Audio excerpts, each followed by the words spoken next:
Tahtmine oli nii suur, et ma läksin õhtuti inglise keele kursustele. Hammas oli juba verel, siis ühe käest mootor, teise käest kere, pani kombo kokku ja oligi võidumees. Tagantjärgi ma mõtlen, et oleks ikkagi võinud ikkagi ära proovida selle üles. Siin töökojas ringi vaadates on näha, et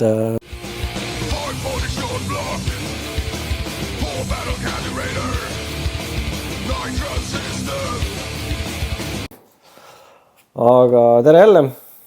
Seekord ei ole siis Weldworksi kontoris, vaid tulime härra Taavo Erki Vitsutile külla, tema uhkesse töökotta. Tere Erki! Tere, tere! Lähme kohe asja juurde, et me teame sind kui ühe ägeda punase kamaroga kiirendajat ja nüüd ka ühte väga tuntud autoehitajat. Aga kust üldse see tehnika huvi ja motospordi huvi tekkis? Kas juba varajases lapsepõlves sai kõik mõjutuse või kuidas üldse kõik pihta hakkas? No tegelikult algas pihta kõik sellest, kui vanemad panid mind teises klassis osavate käte ringi, kus siis õpetati mehaanikatöid, materjale, kõike sellist. Et sealt sai nagu asi alguse tegelikult. Okay. Ja sellest on veel ka isegi väike meenutus lapsepõlvest, on see sama mudel lennuk siin laial. See on ka sellest ajast pärit. Ja siis selle osavate käte ringis sai tegelikult terve kooli aja käidud. Okay. Jah, nõukogude aeg oli selles mõttes ju hinnati seda oma kätega tehtavat asja palju rohkem kui tänapäeval. Ja, eriti. Et siis isegi tegelikult veel 90 alguses isegi veel nagu propageeriti seda oluliselt rohkem. Aga seal see, et õpetati materjali asju ja et see siis hõlmas nii puitu kui metalli ja... Tegelikult metalli rohkem. Okay. Ja. Et puitu nii palju kõrvalt, kui mudellennukuid sai tehtud puidust ja sellistest materjalidest, aga põhiline on ikkagi metallide. Okay. Et sealt see oli nagu see pisigi nagu sisse. Et sealt sai asi alguse. Okay, väga okay. Aga siis seal ka masinate kallale juba lasti ka või seda poolt õpetati ka? Või oli kui juba vanemaks saime, siis seal olid seal puurpingid, treipingid, jah, ütleme keevitus, kui sellist ei olnud, eks, aga tol ajal tuli kõik ise nagu ise leiutada, see tegi leidlikuks. Ja neid vilju ma siiamaani naudin, et see kõik on sealt lapsepõlvest tegelikult pärit. Aga sealpool siis läks juba mootorite suunda ka seal seda õpet või? Ei, nii palju, kui on mudellennukitel on sisepõlemismootorid, eks, aga suured mootorid tulid ikka juba pärast kooli aega. Okay. Mootorrattad, esimesed autod. No eeldan, et esialgu siis nõukogude toodangud. Jah, esimene auto oli Lada 2101, eks. Kuna see oli nii kehvas seisus, siis tuli see üles putitada ja mootoriremont teha, käigukastiremont teha, kereremont teha ja ära värvida, kokku panna ja siis tulid nagu esimesed kogemused sellega. Ja seda tegid kõike siis ise? Seda sai kõik ise tehtud ja kodus sai tehtud siis, jah. Et kui ma lõpuks Ameerika auto juurde jõudsin, siis mul tegelikult siis see kondikava oli juba teada, et kuidas see nagu tööprotsess peaks siis nagu algama, mis moodi ta kestab, kuhu ma tahan välja jõuda. Siis oli see juba enam-vähem pilt juba selge. Jah, ja ühtepidi natukene võib-olla see on nüüd Ameerika tehnikale liia tegemine, aga olgem ausad, see mingi ajastu selline nõukogude tehnika ja Ameerika tehnika on tegelikult suht sarnased oma lihtsuse ja robustsuse poolest. No, on täiesti sarnased. Aga ma leidsin ühe artikli ja ma tsiteeriks seda, et 2001 aastal Saksamaalt 1200 marga eest ostetud 79. aasta punane Camaro, mis tehasest oli circa 400 hobujõudu. Aastaks 2004 aga oli see juba tuunitud 750 hobujõu peale. Et siis juba ilusti Eesti aekäsi ja kuidas üldse tuli mõte, et Ameerika auto endal soetada? No tegelikult, kui nüüd minna selle Ameerika auto juurde tagasi, siis aastal 2000, ma arvan, see võis olla, väärib ära märkimist, et see oli enam-vähem niisugune interneti algusaega. Et internet oli siis veel mõni aasta olnud, aga juba asjad juba liikusid ja sai juba näha, mida teised teevad. Ja sattusin niisugusele lehele nagu tqhaku.ee. Ja sealt ma sain mõjutuse niisuguse tüübi käest nagu Pärtel. Teda kahjuks enam meie seas ei ole, aga tema on nagu suuresti nagu süüdi selles, et ma sinna Ameerika auto juurde üldse jõudsin. Et ta kirjutas väga põnevalt, väga huvitavalt, seal oli pildimaterjal ja mind kuidagi käivitas see asi. Ja selle järgi ma hakkasingi vaatama, et mis siis nagu müüa on. Mobile.ee lõin lahti, panin Camaro sisse. DE oli vist mitte, tänapäevane lõin Camaro sinna sisse, esimene, mis välja tuli, oli see punane Camaro, eks. Sellest hetkest ma sain aru, et see auto peab mulle tulema ja see sai tookord ka siis Saksamaalt ära toodud. Korra Pärtli juurde tagasi, et siiamaani ju tegelikult ju Teeku Haaku leht eksisteerib ja seal on seda materjali ju tegelikult väga palju. Ega ju pool sellest on vähemalt veel ju Pärtli enda kirjutised, mis seal üleval on. Pool vähemalt, jah. Kui mitte rohkem. Tema oli see vaimne isa tegelikult seal, kes seda asja nagu üleval hoidis ja käivitas ja suunas seda, et jah, tänu sellele tegelasele. Ja siin tsitaadis oli kirjas, et 1200 marka. Ja tõepoolest see hind oli vist niimoodi, et ta oli kas 2,5 või 3000 Saksa marka.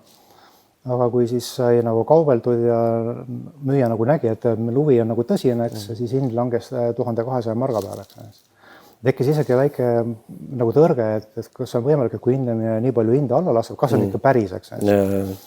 Ja tolle ajal ei riskinud nagu niisama rahaga ära maksta, vaid võtsime siis naisega kahekesi, läksime autoga sinna, sõitsime 24 tundi jutti, kordamööda roolis ja enne imet auto oli täiesti olemas.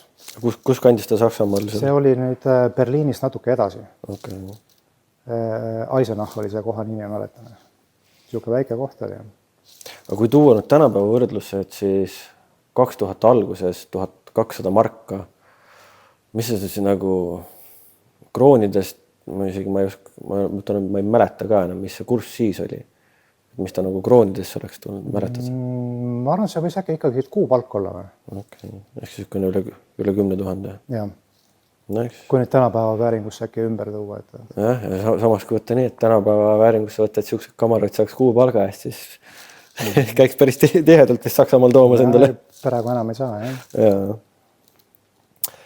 Ja siis artiklis, mida ma tsiteerisin, oli siis kirjutatud, et oli tehasest 400 hobujõudu. Või vähemalt see, et kui sa selle auto said, oli ta 400 hobujõudu. Jah, võis olla küll. Et see oli siis pigem see originaalmootor seal vahel. See oli pigem originaalmootor, jah. Aga juhtus niimoodi, et kuna see välimus nii paelus mind, siis ma nagu ei pööranud mitte mingit tähelepanu, et mis seal nagu kõhu all toimub, mis seal kapoti all toimub, mis seal salongis toimub, eks kõike saab teha. Kuna eelnev kogemus oli ju Vene autodega olnud. Ja minu jaoks tundus see nagu lihtne ülesanne, et põhiline on see välimus, see mudel, see mark, see värv, et see kõik oli nii äge, eks. Ja muidugi nii läkski, et seal mootor oli kutu, käjukasti ei töötanud, tagasilt tahtis remonti saada, sisu ei olnud. Lõpuks tuli üle värvida, eks. Siis tuli selle esimese sisulliga siukene déjà vu. See tuli déjà vu selles mõttes, jah. Aga kuna ma olin kõik need etapid juba enam läbi käinud, siis isegi tagantjärgi võin öelda, et see oli nagu lihtne ülesanne. Okay. Aga sellel hetkel siis Teeku Haaku oli, aga see Vene mootor, Ameerika mootor ikka on ju erinevad, et seda know-how'd oli ju ikka vaja kuskilt saada. Sellega on veel üks lugu liitub, jah.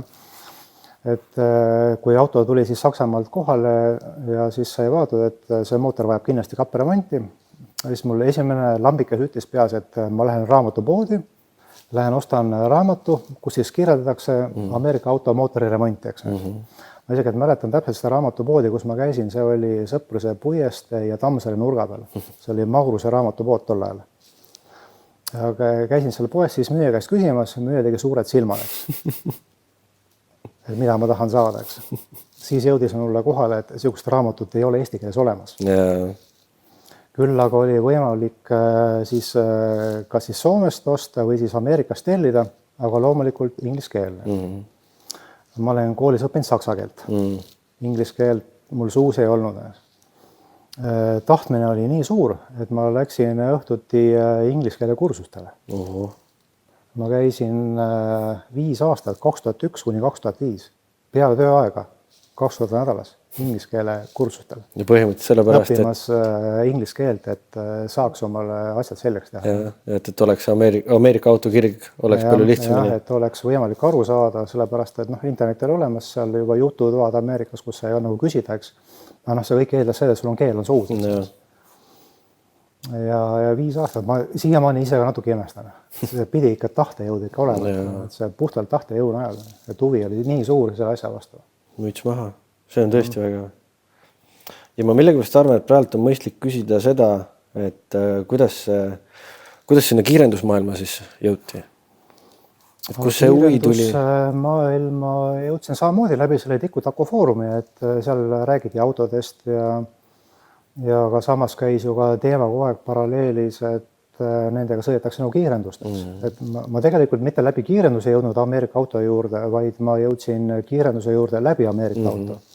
Et esimene oli kõigepealt auto, tegin selle korda, see mootor hakkas väga hästi tööle ja siis tekkis mõte, et siis võiks minna teistega võidu sõitma, proovima, et kuidas siis on.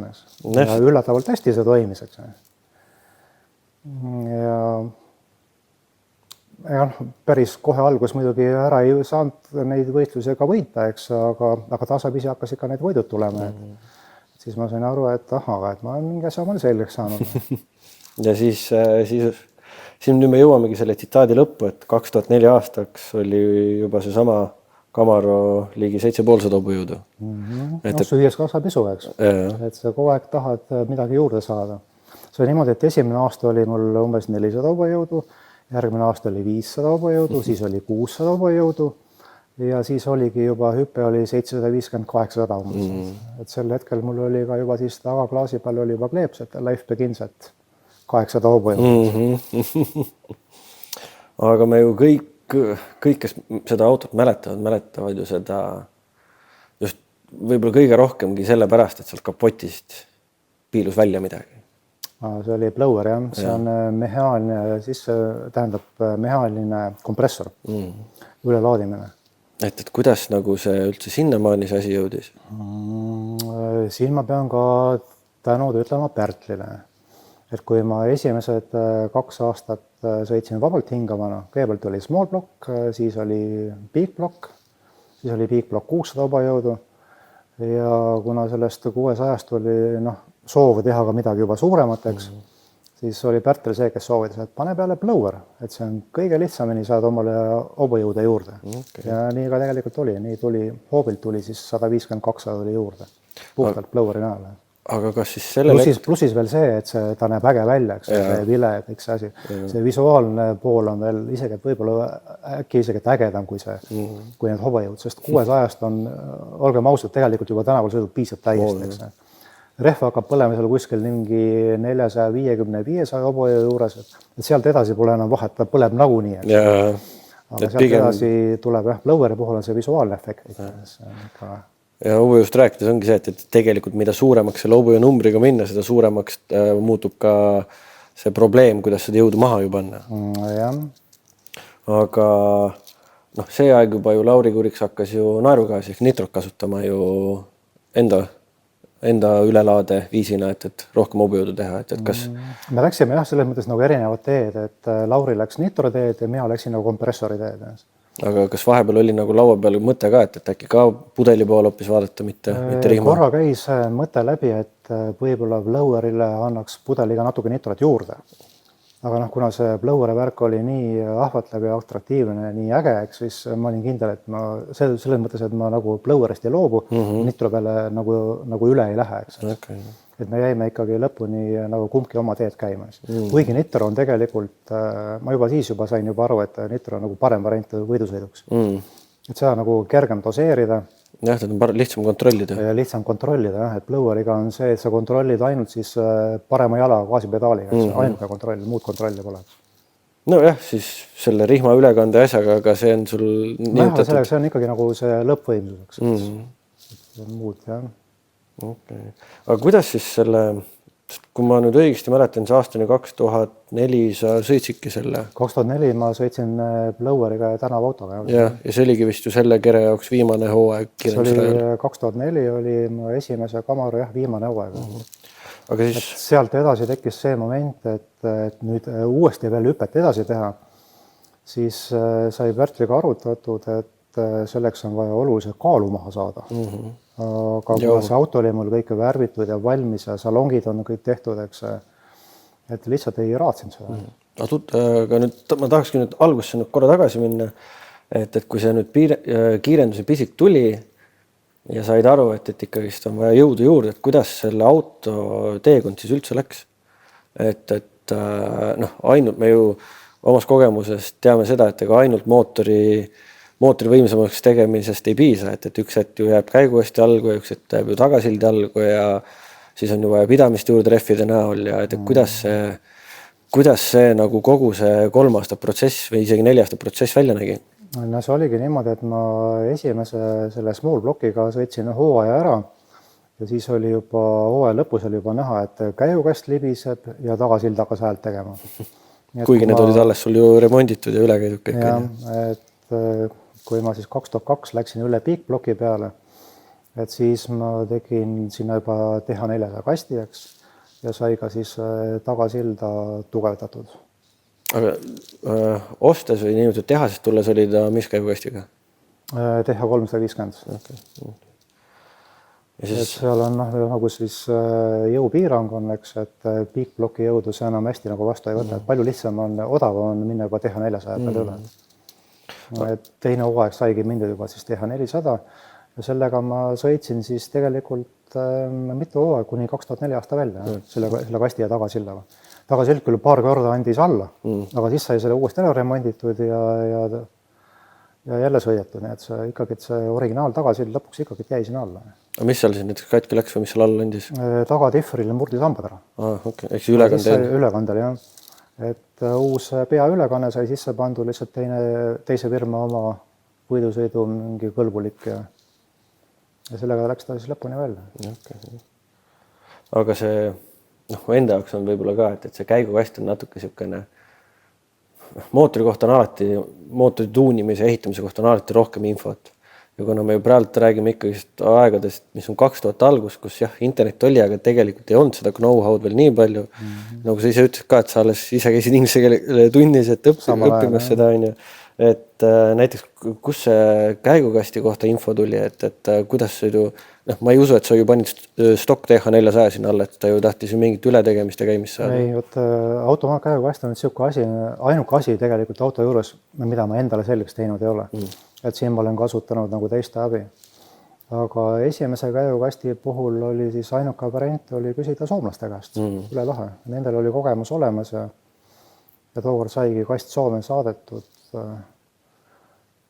Äkki oli isegi Kivinummi, Anti Kivinummi. Selle kasti tegi mingi 2002 või 2003 aastal. Ja see mees teeb siiamaani käigukasti veel? No teeb siiamaani, ta teeb hästi. Ja see kast kestis ilusti. Ja siis mootoriga siis sa läksid piikblokki peale. 2002 oli siis esimene aasta, kus oli siis piikblokk 454 ja järgmine aasta sai siis seda uuendatud või tugevdatud ainult nukkvõlliga. Ainult nukkvõlliga. Nii et 500 pealt 600 peale oli põhimõtteliselt nukkvõlli vahetus. See on selle Ameerika raua võlu, et vahest ühe lihtsa tüki vahetusega tuleb juba juurde. Jah, kui ütleme, et alumine pool vundament on korras ja kannatab seda kõik ja kaaned on potentsiaali on, siis saab jah, lihtsa nukkvõlli vahetusega. Aga see piikblokk oli ikkagist juba alumiinumkantega, on ju? Ja see oli juba Edelbrocki kaaned. Et mäletan selleks, need olid siis tollases vääringus maksid 2 kaant 40 000 krooni. See oli ikka tegelikult ulme number, eks, et need olid võidusõidukaaned, Edelbrocki omad, selleks sai ikka raha kogutud. Et see ei olnud päris niimoodi, et seda palgast jah ei ostnud. Pluss ma kujutan ette, et tahtmine oli nii suur, et pidi saama, jah, just. Peab olema. Ja see on mõnede inimeste poole aasta palk, et siis andis ikka teha. Aga sama nüüd sellest juppidest veel rääkides, et kuidas need jupid siia Eesti üldse jõudsid? Enamus juppe on tegelikult mul üldse pärit Uusparsist. Kui ma sõitsin 2001, 2, 3 ja 4 vist esimese kamaraga, siis oli ka mul Uusparsi kiri oli, kollane kiri oli suure üle pealt, eks. Et ma selle firma omanikku Andrus Rebast tean nagu hästi, eks. Tegi mulle hea hinna ja ma tegin talle reklaami vastu ja ma siiamaani võtan Uusparsis palju kroosinud. võin uhkusega öelda, et ka minu autol on uus Partsi kirjad peal. Okay. Aga jah. Ja sealt sain ma ka siis know-how'd küsida, küll siis Soome poole pealt, et Rebane andis Uuspartsis kontakti, kellel ma sain siis Soome helistada ja siis nõu küsida, et nii mõnigi teadmine tuli sealt tegelikult telefoni teel. Okay. Aga neil on nagu kogemust rohkem. No jah, nad olid juba 30-40 aastat enne seda juba tegelesid sellega. Aga soomlastega see kontakt tuli nagu lihtsasti või esialgu, et kas nad olid avatud suhtlema või pigem? Ja oli küll. Võib-olla aitas ka see, et ma tol hetkel töötasin Eesti-Soome ühisfirmas ja meil töökeel oli soomlastega oli soome keel, eks. Mul soome keel oli suus. Et mul oli nagu nendega lihtne suhelda, eks. Ma ei peanud seal midagi kokutama ega mökutama ja mingit inglise keelt purssima, et aga seal sai jah, puhtalt soome keelest räägitud.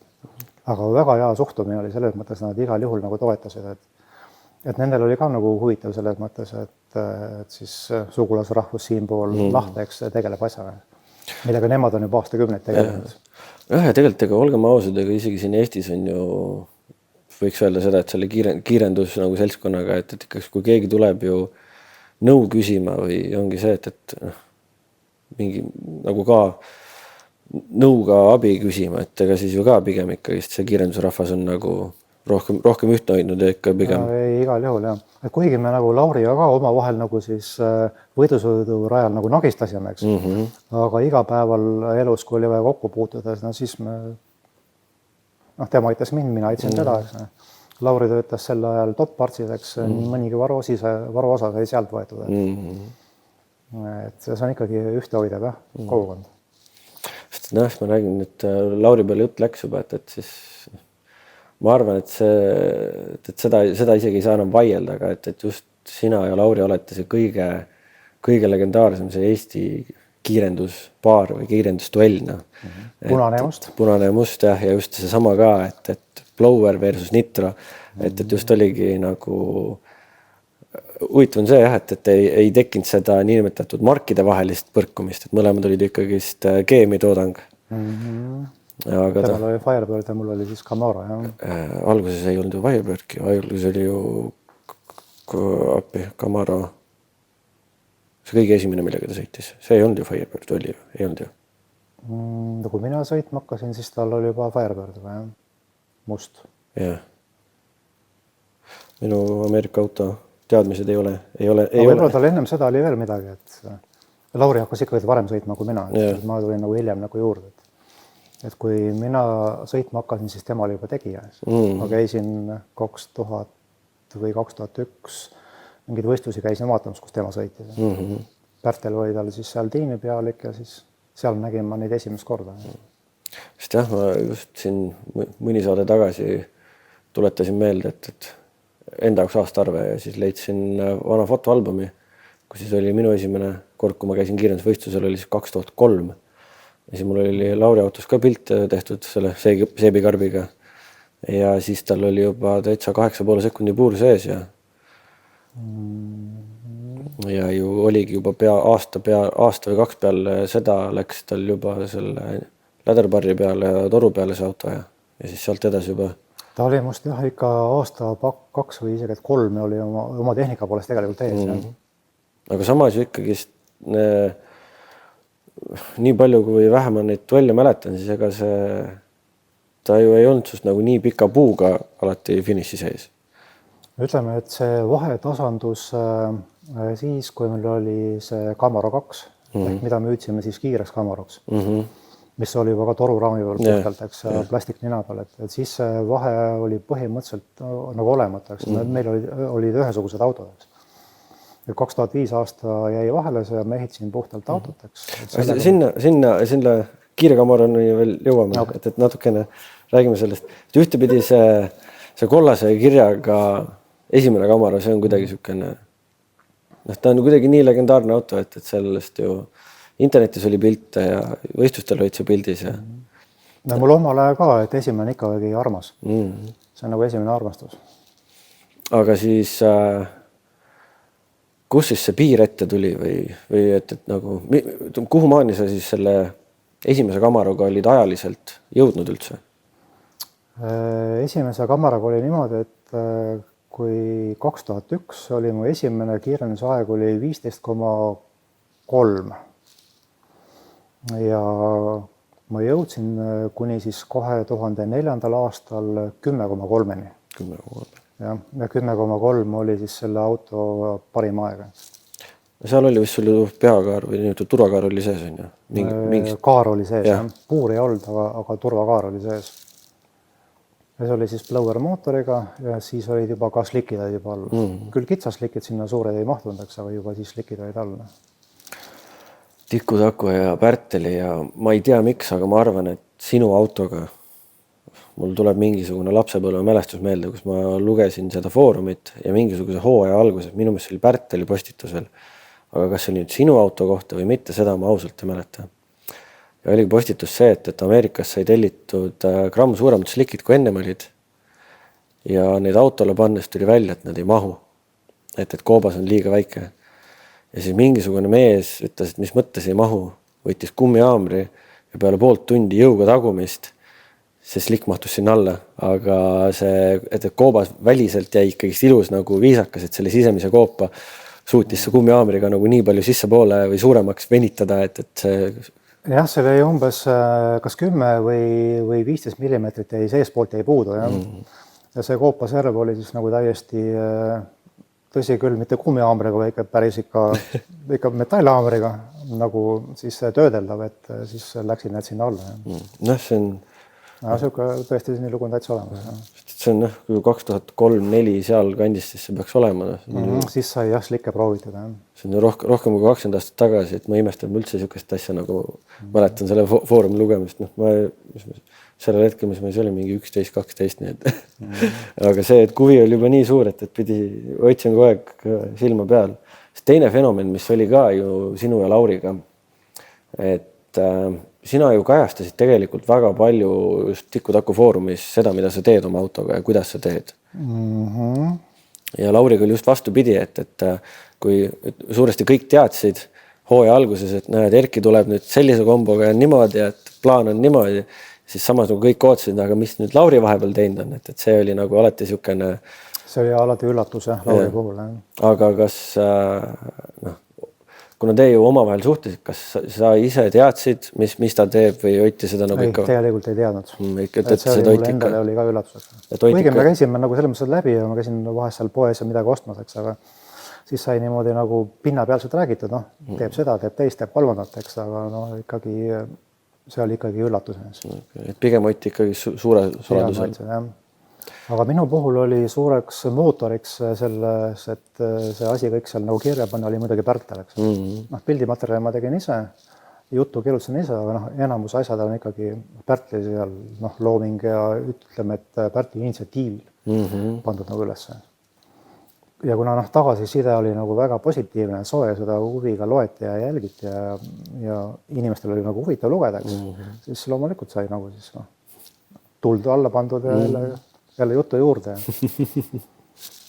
Et vahest sai ka isegi, et kui polnud midagi väga tähtsat, eks, aga lihtsalt, et asi nagu areneks ja et mingitki pildimaterjali siis sai tehtud ka sealt lihtsamatest asjadest pilte juttu juurde. Sest et ma nüüd sinnamaani ei jõudnud eile õhtul oma uurimisega, aga teoorias ju Tiku Taku foorumis ju peaks need teemad kõik alles olema. Ja, on küll, jah.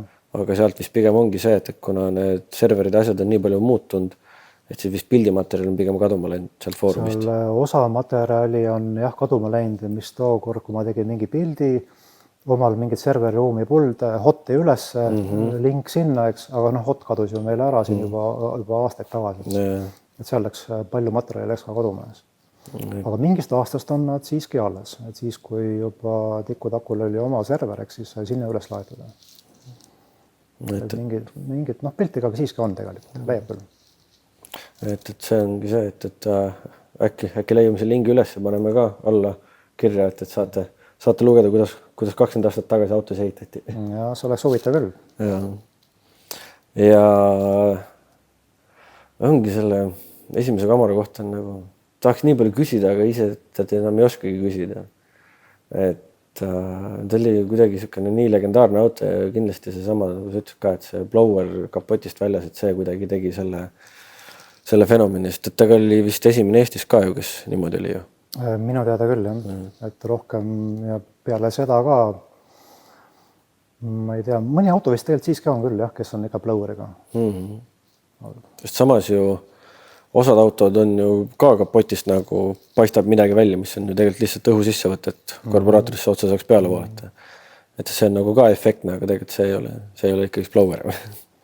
Aga selle projekti puhul oli veel see, et seal sai ekstra mootorit natuke tõstetud, et ta rohkem nagu välja paistab, et see on ikka visuaalne pool oli ikka nii tähtis seal, et Sest seda ma mäletan ka, et just selle väikse lapse nagu lugesin neid asju, siis igal pool alati ka kiideti seda sinu filigraanset tööpuhtust üldse, et kuidas see sinu töökeskkond on, et võib olla keset talve auto ümberehitus, aga auto on puhas, kuskil ei vedele midagi, pluss see sinu see käekirja auto ehitusel, et see on ka nii filigraanne. Et mõni mees ütles ka, et vahet ei ole, kas kiirendusrajal või siis vii auto näitusele, et on ikka tegija auto alati seal kohal. Võtta. No see on ikka lapsepõlvest pärit. Aga siin siis, kas siis näiteks seda puhtust ja niisugust ilusat käekirja, kas seda siis ka seal tehnikatunnis nagu... No seda nagu toonitati jah, et kui alustad ja teed töö ja lõpetad, siis tuleb ära koristada ja sinust ei tohi midagi maha jääda. Et mäletan see, et alati õpetati, kui midagi teed, tee ilusti. Ja tee alati korralikult. Kui vaja, tee ümber, tee uuesti, aga asi peab nägema ilus, töötav, korrektne välja. Et see on mulle siiamaani on meelde jäänud see. Ja tööriist, mille oled võtnud selle paned oma koha peale tagasi. Jah, kus sa võid. Ja siin töökojas ringi vaadates on näha, et see asi käib siiamaani niimoodi, et seda... Ma nõuan endalt ja nõuan ka teistelt seda, kolleegidelt. Sest jah, mul ju oligi, et enne kui filmima hakkasime, käisime seal täitsa tagapool, kus see rauatööruum on. Et mõne mehe Luksepa töökoda pole ka nii puhas, kui sinul siin see rauatöö osakond on. Endalgi vaatad, et on kade, aga siis mõtled ka, et mis siin kadetseda, et kõik on enda kätes. Aga ilus on vaadata kohe. Ja siis ju, nüüd me jõuamegi sinna, et sa ju kiire kamaraga olid sõitnud ju 10-3.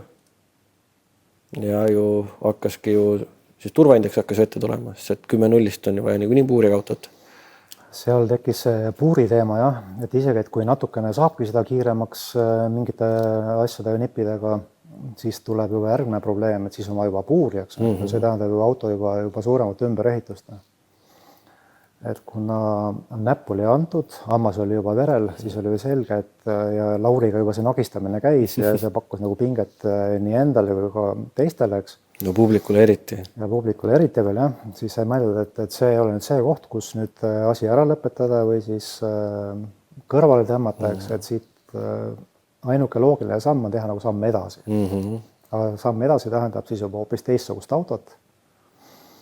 Et see peab olema siis kerge, see tähendab, et ta on puuriga, plastikust, vähemalt osaliselt. Ja mootor peab olema ka siis juba jupimad juba võimsamaks, et nagu samm edasi teha. Sest Lauril oli ka juba siis, ma pakun, et äkki selle ajal juba puur sees ja juba kergem, et üldse nagu konkurentsis nagu püsida, eks. Siis saigi tehtud otsus, et seda autot rohkem ei ehita, see lükkame kõrvale, võtame järgmise ette. Lauril vist selleks ajaks oli juba suur ratas alla? Lauril oli siis juba suur ratas juba alla, juba lai slik juba sai juba sõita selle. Aga ju kahjuks esimese Camaro, et see ju läks nii kõrvale, et see auto läks üldse ju nii ütletud pildist välja ja ta ju sealt ju, ta ei läinud isegi ühes tükis enam nii ütletud pildist välja. Et ju mootor ju vahetas omanikku. Sellega juhtus see asi, et ma ehitasin ta nagu tänavasõiduks tagasi. Ma võtsin siis mootori ära sealt vahelt, panin sinna tavalise small-bloki ja samal ajal tekkis mootori huvi Eduard Sangernee pool, kes siis oli, seda ma sain muidugi pärast tagantjärgi teada, et oli siis Lauri käest ostnud omale kere ja mina müüsin talle siis oma mootori sinna. Ja ta pani selle kokku ja minu arust oli ta see 2005 aasta, kui ma ei sõitnud, oli ta Eesti meister. Jah. Et ühe käest mootor, teise käest kere, pani kombo kokku ja oligi võidumees. Ja ennast, et ju iseenesest tegelikult ju Lauri kere, see vana kere ju tegelikult siin see aeg ei liimitud, ei olnud ju raja ettevalmistust, sõidetigi ju lennuväljadel ja tänavatel, kus täpselt nii, nagu nad olid, on ju. Et aga tegelikult see Lauri kere ju töötas kaunis hästi seal ju. Siukse pinna peal, ma mõtlen. Ja see töötas küll, et oligi vaja lihtsalt sinna, et oleks korralik mootor ja sõitis ilusti. Oli nagu tramm mööda rööpaid. Ja see oligi. Kergelt, kaks maailma pandi kokku ja saadi väga huvitav seik oli seal vahepeal. Isegi üks aasta. Kas sa äkki mäletad, kui kiiresti Sanger juba sõitis sellega? Tead, jään praegu vastuse võlgu. Aga 9 ta vist ikka nägi kindlasti. Ma arvan, et ta võis näha küll sellepärast, et kui ma sõitsin juba madalalt 10, eks. Ma arvan, ta võis sellega sõita 9 küll, jah. Jah, kui ju sama jõud, aga kergem kere, suurem slikk, siis seda ma tõesti mäletan, sest nii palju mäletan, et 2005 oli Lauril see Nomadi kere. Ma ei tea, miks, aga see on minu jaoks kuidagi siiamaani nagu selline kõige ägedam neist üldse. Ma ei tea, miks see lihtsalt see Nomadi kere oli nagu minu jaoks kuidagi see kõige maasikam. Aga samas ju Lauri sellega sõitis 1 aasta ainult, kas nad ei saanud seda kuidagi toimima või ma ei teagi, mis seal sellega oli. Aga ja sina ju 2005 aasta siis tegid ju pausi. 2005 aasta ma tegin võistlemisest pausi, aga mitte ehitamisest. Et nii kui 2004 aasta hooaeg lõppes sügisel, põhimõtteliselt augustis oli vist viimane võistlus ja septembris oli juba plaan olemas. Okay. Aga ma natuke tahakski sellest plaanist rääkida, et nagu nii suure auto või nii suure projekti ettevõtmine, eriti veel Eestis, kus polnud siukseid asju tegelikult veel väga tehtudki. Et milline see nagu, kuidas see planeerimine ja nagu selle kontseptsiooni paika panek üldse, kuidas see välja nägi? Et see ei ole ju see, et 2 nädalat istusid Pärtliga ja korra arutasid ja siis oli juba nagu plaan paigas. Ma isiklikult vähemalt kujutan ette, et see on oluliselt nagu pikem protsess ja oluliselt rohkem. No ega ta tegelikult väga palju pikem ei olnud. Ütleme, et Pärtel oli kõva teoreetik. Mina olin kõva praktik. Panime 2 asja kokku ja ma arvan, mõne nädalaga oli tegelikult see kontseptsioon oli nagu koos, eks. Et see know-how, nagu mida teha, kuidas teha neid toruraami peal ja puuridega autosid, see oli kõik nagu olemas. See oli hiire kliki kaugus. Ja just Ameerikas ju müüdi see aeg juba ju neid do-it-yourself valmis painutatud kitte. Oli siis variant, kas osta valmis auto või ehitame ise. No, loomulikult ma ehitan ise. No, käed on otsas ja huvi on. Ja tahtmine oli ka, et ja no ise ehitamise eelis on see, et sa ei pea seda raha kohe korraga välja. Step by step saab ehitada seda.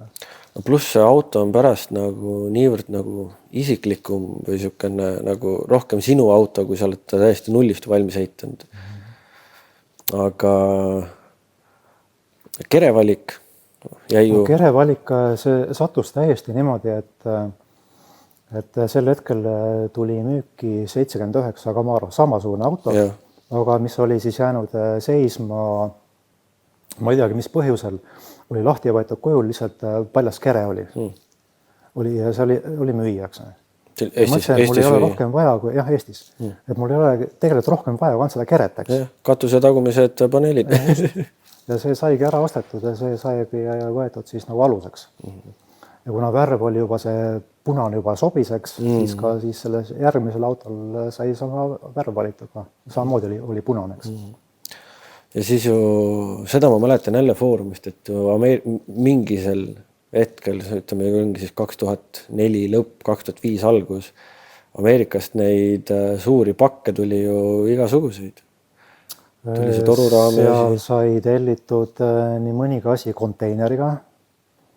Näiteks plastiknina, uksed, tiivad, kapott, esinina, see sai tellitud konteineriga, aga muud asjad tulid kulleriga, tõid ära igasugused muud pakkimees.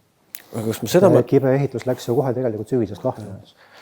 Kas ma seda mäletan õigesti, et see toruraam tuli sul nagu komplektina, et sul olid mingid asjad olid nagu valmis painutatud ja siis olid mingid torud, et neid sai ise paika tehtud seal kuidagi jooniste järgi või kuidas nagu see protsess üldse? Ja ma ostsin Ameerikast mingid asjad, seal oli peakaar tuli Ameerikast ja mingid osad tulid veel. Tulid Ameerikast, aga põhiline asi sai ikkagi ise siin tehtud. Tagantjärgi muidugi ma oleks võinud minna kroomolüpteeni peale kohe, eks, aga ma miskipärast pelgasin seda vist isegi, et keevituse mõttes, eks. Et see tahtis saada tiikkeevitust, kroomolüpteen, et ma ei võtnud seda, vaid võtsin see mild steel, eks. Jah, tavateras. Tavateras oli. Sest et jah, mu tavateras tahab poolautomaadiga keevitust ja reeglite sinna lausa kirjas, et nii kui kasutad kroomolüpteeni, siis peab olema tiigiga keevitatud. Kuna ma sel ajal nagu pelgasin seda, et kas mul on nagu ligipääs, mul omal oskusi nagu tiigi keevitamiseks ei olnud. Et puhtalt selle pärast sai siis et musta aut sai valitud. Aga see ei ole ka mitte tavaline veetora, vaid see oli ikkagi õige tõmmatud toru, õige seina paksusega, nii nagu FIA reegel ette nägi. Et see ehitamine käis ikka niimoodi, et reegliraamat on ühes käes ja siis relakas on teises käes. Et see tuli ikkagi reeglite järgi teha, sest see on ju FIA homologeeringu raam. Sest seda ma mäletan ka ja eile, kui ma nüüd vaatasin selle kiire kamera pilte tagant järgi, siis ju peakaara alumine tala ja siis niinimetatud see, mis üle silla läks, nagu niinimetatud, nimetame poolraamiks siis seda, need olid ju nelikandist. Need on nelikandist, jah. Need olid siis ka valmis, jah, ka torud tellitud. Ja see oli ju siis ka USA-st mingisugune nagu kit. See oli nagu kint, jah, Ford Link kit oli asja nimi ka. Mis oli mõeldud siis, et Fordi 9 tolli läheb sinna alla, mis on teadupärast pommikindel, eks. Ja siin on juppe saada. Juppe on saada, seda on kerge lühendada, pikendada, ehitada, mis tahes asja. Aga sinu auto see tagasilt tuli siis toorikuna ja tegite ise valmis või? Ja see tuli toorikuna, see tuli vist kohalikust Ameerika autoromulast. See ei ole kas mingi Fordi mingi bussi alt 9-tolline sild, millest siis kasutasime ära ainult siis selle välimise korpuseks, et kõik differ, lukk, ülekanne, poolteljed, kõik sai siis tol ajal juba tellitud Ameerikast juba õiged asjad juba. Ja see mul jäi ka silma, et seal olid edevad Wilwoodi 4-kolviga supportid lausa. Jah, kuigi kiirus on kiiruse surm, eks, pidur on kiiruse surm, aga samas kuulub ka mu põhimõte juurde see, et kui midagi teete korralikult ja tee õigete asjadega, et Wilwood on täpselt see õige asi, mida nagu kasutada, eks.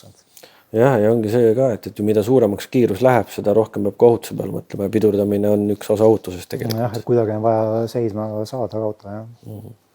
Kuigi nüüd sündmustest ette rutates, siis ikkagi auto saadakse pidama pidurdusvarjuga. Et pidur on siis see viimasel hetkel, viimased võib-olla 100 meetrit, mis sa vajutad, eks, et teine vari teeb ikka põhitöö ära. Aga siis sai, seda ma ei mäleta ka, kas te tegite siis mingisuguse konduktori või oli mingi suur keevituslaud, kus te hakkate seda toruraami valmistama või auto sisse kuidagi või? Kas seda osa mäletad? Mäletan päris, meil õiget konduktorit ei olnud, aga meil oli ikkagi abivahendid olid olemas, mille järgi me seda tegime. Aga väga paljuski sai ikkagi nöörlood, vesilood, kõik muud sellised asjad kasutatud. Okay. Ja mootoriga oli, ma arvan, et pigem vist nagu suund oli juba teada. Mootoriga oli selles mõttes läks isegi kõige lihtsamad. Et sai tellitud Ameerikas siis uus plokk, 540 kuuptolli. Mis see siis liitritest teeb? See on 540, see on mingi natuke alla 10 liitri vist. Mingi 9,. See 540 kuuptolli tuli ka nagu sellest, et tegelikult oleks võinud ka sinna suuremat panna, kas mingi 632 või midagi sellist, eks. Nagu Ameerikas oli, kas oli äkki Outlaw või mingis klassis oli see nagu nõutud kubatuur. Ja sellele tehti kõige rohkem nagu osi. Ja tänu sellele olid siis osade hinnad olid nagu taskukohased. Et see 540 kuuptolli tuli puhtalt nagu sellest. Mitte, et ma tahan 540, vaid selle pärast, et kõik oli saada. Et nii tundus kõige mõistlikum. Erinevaid kolbi, erinevaid surmeastmeid. Ja see, et teha ta mehaanilise siis blower ülelaadimisega, see oli siis kohe, ma eeldan, mõte oli paigas, kuna see oli kohe mõte oli paigas, et see tuleb mehaaniline ülelaadimine ja ka mehaaniline sissepritse. Et esimene hooaeg, kui siis selle uue autoga sai sõetud, oligi siis see töötas esimesed 2 hooaega käis bensiini pealt. Noh, tõsi küll, võidusõidu bensiini pealt, eks. Siis VP Racingust sai seda bensiini ostetud. Ja kuna siis tekkis ikkagi nagu teema selles, et Lauriga on vaja konkurentsis püsida, Lauri kogu aeg arenes, eks nitroballoonid või nitrodüüsid selles süsteemis läksid aina suuremaks ja suuremaks, eks seal. Siis oli vaja konkurentsis püsida ja ühel hetkel oli selge, et bensiinist enam ei jätku. Et oli vaja minna üle alkoholi peale. Ja siis sai tehtud kohe otsus see, et jätame etanooli ja metapi jätame vahele, lähme kohe metanooli peale. See on kõige jahedam. See on õige kütus. Pärtel arvas, et võiks kohe nitrometaani peale minna, mis on teadupärast siis vedellõhkeaine, eks. Jaa, täpselt. Aga selleni me siiski ei läinud. Kuigi tagantjärgi ma mõtlen, et oleks ikkagi võinud ikkagi ära proovida selle üles. Aga see aeg ei olnud seda, et reeglid oleks keelanud nitrometaani? Minu arust ei olnud, outlaws ei olnud, kütus ei olnud piiratud. Minu teada praegult vähemalt tehnilised nõuded kuni 7,5 sõites keelavad nitrometaani kasutust. Võib-olla küll, jah. Võib-olla see mingist aastast on tulnud. Nojah, ma mingist hetkest ju ka klassid üldse vahetusid A-B-st said ju hindasklassid. Aga siis... Sest õige hobojõud sellest mootorist, bloweriga mootorist tuleb ikkagi ju nitrometaaniga. Siis on ikka tõsised numbrid. Aga see nüüd mootori taga silla vahele jääb üks väga tähtis tükk. Käigukast. Et kuidas... Käigukast sai siis kohe valitud Powerglide, 2-käiguline. Aga miks just see? 3. käiku enam polnud vaja, sest mootoris oli juba nii palju jõude olemas, et esimese bensiinimootoriga seda me Soomes käisime Dynamos, saime 1000 ja pluss hobojõudu. Ja siis oli selge, et 2 käigust juba tegelikult piisab. Ja sai ostetud sinna Powerglide ja see sai samamoodi, kui ma nüüd õieti mäletan, Kivinummi juures. Sai sinna omal õiged jupid sisse ja ma selle kastiga sõitsin lõpuni välja. 0 probleeme. Jah, ja minu meelest, ma nüüd perioodilist ei tea, aga Lauril oli samamoodi ju Kivinummi tehtud kast. Ja tal oli ka Powerglide, jah. See on hea töökindel kast. Mingi hetk oli lausa niimoodi, et kui Lauril oli SFI korpusega kast, siis oli see Liusti Pirka peal ka, et Kivinummi, tal oli see kuidagi Powerglide'ile veel oma nimetus mõeldud ka, et see oli seal, Lauril ma mäletan peale kirjas. Meil oli natuke erinevad kastid, et mul oli tänavusõidukast, mis oli siis tugevdatud selle killumatiga, et juhus, kui peaks mingisugune lõhkemine toimuma, et seal keegi pihta ei saa. Siis Lauril oli korpus oli selline, kus oli siis see metallkest oli seal nagu sees. Jah, see on ju see SFI korpus on, et esiteks ta on paksema valuga ja tal on veel terasplaat sees. Jah, aga Lauril oli kast, oli toas lahtiselt ja sinul ma vaatasin piltidelt tagantjärgi, sul oli ikkagist tuba oli nii kinni, et sul käigukasti toas ei olnud ju. Käigukast mul toas ei olnud, aga seda katis õhukane 1 millimeetrine alumiinium leht lihtsalt. See oli puhtalt visuaali pärast, et tegelikult ega seal midagi ei kaisnud. Ja kuna see käigukast asub täpselt nagu siis juhi jalgade juures, eks, kui sellega midagi juhtub, siis need kilud lendavad ju kõik laiali. Ja kuna neid juhusid on ikkagi maailmas olnud, siis reegel nõudes, et seal pole kas matt peal või siis õige korpus. Jah, tänapäeval vist on see ka, et matt võib olla asendatud siis plaadiga, mis on siis SFI sertifitseeritud. Ja see oli äkki 8 milline alumiiniumplaat. Ja selle auto ehitusprotsessis võttis kõvasti üle aasta, on ju? See algas 2004 sügisel ja lõppes 2006 kevadel. Põhimõtteliselt 1,5 aastat. 1,5 aastat, jah. Vist oligi niimoodi, 2006 esimene võidusõit äkki jäi vahele. Et ei jõudnud valmis, aga teiseks sõiduks juunikuus siis sai juba valmis. Ja mäletad ka, kus see esimene võistlus oli? Minust oli see vist Haapsalus. Kui ma õieti mäletan. Okay. Ja siis sai põhimõtteliselt kohe sai sõidetud, kas oli äkki isegi Eesti rekord korraks, 9,2. Okay. Aga see vajab nagu üle täpsustamist, et Lauri sõitis ka tol ajal juba 9. Aga minust oli 9,2, ma sõitsin, jah, oli siis natuke üle 1000 hobojõu ja bensiini pealt ja... Aga ma arvan, et nüüd me teeme väikse pausi ja uuel nädalal täpsustame üle, mis see oli, sest mul on siin paberil ka midagi kirjas veel. Et meie täname ja järgmine nädal jätkame jälle Erkiga. Okei.